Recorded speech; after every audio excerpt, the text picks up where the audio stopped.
డ్వాక్రా మహిళలకు ఏపీ ప్రభుత్వం భారీ గుడ్ న్యూస్. అకౌంట్లోకి డబ్బులు 22 లక్షల మందికి లబ్ధి. ఆంధ్రప్రదేశ్ రాష్ట్రంలోని డ్వాక్రా మహిళలకు వచ్చిన ఈ తాజా గుడ్ న్యూస్ ప్రస్తుతం గ్రామం నుంచి పట్టణం వరకు ప్రతి చోట చర్చనీయాంశంగా మారింది.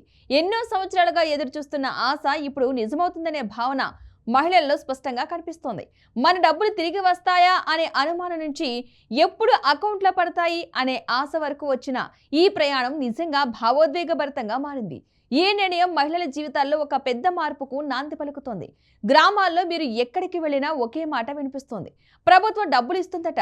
ఈ ఒక్క వార్తే చాలా కుటుంబాలకు ఒక కొత్త ఆశనిచ్చింది. ఎందుకంటే ఇది ప్రభుత్వం ఇస్తున్న సాధారణ సహాయం కాదు. మహిళలు తమ కష్టంతో పొదుపు చేసిన సొమ్ము, సంవత్సరాలుగా కష్టపడి దాచుకున్న డబ్బు తిరిగి వస్తుందనే భావన వాళ్ళల్లో నమ్మకాన్ని పెంచుతుంది. ఒక గ్రామీణ మహిళ రోజు ఎన్నో బాధ్యతలు నిర్వర్తిస్తూ, ఇంటి ఖర్చులు చూసుకుంటూ, పిల్లల భవిష్యత్తు కోసం కష్టపడుతూ కూడా సంవత్సరానికి 365 రూపాయలు పొదుపు చేయడం అంటే చిన్న విషయం కాదు. అది ఆమె కష్టానికి ప్రతీక. అలాంటి మహిళలు 12 సంవత్సరాల పాటు ఈ పథకంలో డబ్బులు చెల్లించారు అంటే వారి పట్టుదల, భవిష్యత్తుపై ఉన్న నమ్మకం అర్థమవుతోంది. అభయహస్తం పథకం పేరు ఇట్ సెల్ఫ్ ఒక భరోసానిస్తోంది. వృద్ధాప్యంలో మహిళలు ఆర్థికంగా ఇబ్బంది పడకుండా ఉండాలని, వారికి ఒక స్థిర ఆదాయం ఉండాలని ఈ పథకం ప్రారంభించబడింది. మహిళ ప్రతి సంవత్సరం 365 రూపాయలు చెల్లిస్తే ప్రభుత్వం కూడా అంతే మొత్తాన్ని జమ చేస్తుంది. ఈ విధంగా వారు భవిష్యత్తులో పింఛన్ పొందేలా ఒక సిస్టమ్ ఏర్పాటైంది. 60 సంవత్సరాలు నిండిన తర్వాత నెలకు 500 రూపాయల పింఛన్ వస్తుందని చెప్పినప్పుడు చాలా మంది మహిళలు ఈ పథకంపై విశ్వాసం ఉంచారు. వృద్ధాప్యంలో కూడా ఎవరి మీద ఆధారపడకుండా జీవించాలి అనే ఆత్మగౌరవం వాళ్లను ఈ పథకంలో చేరేలా చేస్తుంది. ఇది వారికి ఒక భరోసాగా మారింది. కానీ తర్వాత జరిగిన పరిణామాలు మహిళలను తీవ్ర నిరాశకు గురిచేశాయి. గత ప్రభుత్వ కాలంలో ఈ నిధులు ఇతర అవసరాలకు మళ్లించబడ్డాయని తెలిసినప్పుడు మహిళలు షాక్ అయ్యారు. తమ కష్టపడి పొదుపు చేసిన డబ్బులు ఇలా ఉపయోగించబడటం వారికి బాధ కలిగించింది. మన డబ్బులు ఎక్కడికి పోయాయి అనే ప్రశ్న ప్రతి ఒక్కరి మనసులో తలెత్తింది. చాలా మంది మహిళలు తమ డబ్బులు తిరిగి ఇవ్వాలని పలుమార్లు డిమాండ్ చేశారు. ఇది కేవలం డబ్బు విషయం మాత్రమే కాదు, వారి విశ్వాసానికి సంబంధించిన విషయం కూడా. ఇంకా కొన్ని కఠినమైన నిబంధనలు పరిస్థితిని మరింత క్లిష్టం చేశాయి. 2 సంవత్సరాల ప్రీమియం చెల్లించకపోతే సభ్యత్వం రద్దు చేయడం, అప్పటి వరకు చెల్లించిన మొత్తాన్ని తిరిగి ఇవ్వకపోవడం వంటి విషయాలు మహిళలను తీవ్రంగా నిరాశపరిచాయి. మరణించిన కుటుంబ సభ్యుల కుటుంబాలకు కూడా డబ్బులు అందకపోవడం మరింత బాధ కలిగించింది. ఈ పరిస్థితుల్లో కొత్తగా వచ్చిన కూటమి ప్రభుత్వం ఈ సమస్యపై దృష్టి పెట్టింది. మహిళల నుంచి వచ్చిన వినతులను గమనించి వారి సమస్యను అర్థం చేసుకుంది. ఒక్కో గ్రామం నుంచి వచ్చిన అభ్యర్థనలు ప్రభుత్వాన్ని స్పందించేలా చేశాయి. చివరికి ప్రభుత్వం ఒక కీలక నిర్ణయం తీసుకుంది: మహిళలు చెల్లించిన డబ్బులను తిరిగి ఇవ్వాలని. ఈ నిర్ణయం ప్రకటించగానే రాష్ట్ర వ్యాప్తంగా మహిళల్లో ఆనందం వెల్లివిరుస్తుంది.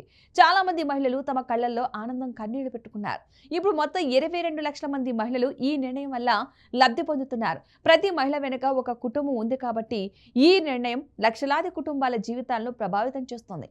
మహిళలు పొదుపు చేసిన 1194 కోట్లకు ప్రభుత్వం తన వంతుగా మరో 1000 కోట్లు జోడించడం ద్వారా మొత్తం 2194 కోట్ల భారీ మొత్తాన్ని విడుదల చేయనుంది. ఈ డబ్బు మహిళల బ్యాంక్ అకౌంట్లో జమ చేయబడుతోంది. ఈ డబ్బు వచ్చిన తర్వాత మహిళలు దాన్ని ఎలా వినియోగిస్తారనే ప్రశ్న కూడా చాలా ముఖ్యమైంది. చాలా మంది మహిళలు చిన్న వ్యాపారాలు ప్రారంభించాలనుకుంటున్నారు. కొందరు తమ పిల్లల చదువుకు ఉపయోగించుకోవాలని భావిస్తున్నారు. మరికొందరు అప్పులు తీర్చుకోవాలని చూస్తున్నారు. ఇది వారి జీవితాల్లో ఒక కొత్త ఆరంభంగా మారే అవకాశం ఉంది. ఈ డబ్బు ద్వారా వారు ఆర్థికంగా బలపడటమే కాకుండా తమ కుటుంబాలను మరింత స్థిరంగా నిలబెట్టుకోగలుగుతారు. గ్రామీణ ప్రాంతాలు ఈ డబ్బు తిరిగి రావడం వల్ల స్థానిక ఆర్థిక వ్యవస్థకు కూడా ఊతం లభిస్తుంది. చిన్న వ్యాపారాలు, దుకాణాలు, సేవల రంగం ఆల్ విల్ బెనిఫిట్. డబ్బు చలామణి పెరగడం వల్ల గ్రామీణ ఆర్థిక వ్యవస్థలో చైతన్యం వస్తుంది. ఇప్పుడు మహిళల ముఖాల్లో కనిపిస్తున్న ఆనందం ఈ నిర్ణయం ఎంత ముఖ్యమో తెలియజేస్తుంది. వారు ప్రతిరోజు తమ బ్యాంక్ అకౌంట్లను చెక్ చేస్తూ ఎప్పుడెప్పుడు డబ్బులు పడతాయా అని ఆశగా ఎదురుచూస్తున్నారు. కొన్ని చోట్ల మహిళలు కలిసి ఈ విషయం గురించి చర్చిస్తున్నారు. ఇది వారి జీవితాల్లో ఒక ముఖ్యమైన సంఘటనగా మారింది. ప్రభుత్వం తీసుకున్న ఈ నిర్ణయంపై వారి కృతజ్ఞతలైతే తెలుపుతున్నారు. అయితే మహిళల భవిష్యత్తులో ఒక విషయం అయితే ఆశిస్తున్నారు: ఇలాంటి పథకాలు మరింత పారదర్శకంగా అమలు కావాలి అని. ఇక తమ డబ్బులు సురక్షితంగా ఉండాలని, ఇలాంటి సమస్యలు మళ్లీ రాకూడదని కోరుకుంటున్నారు.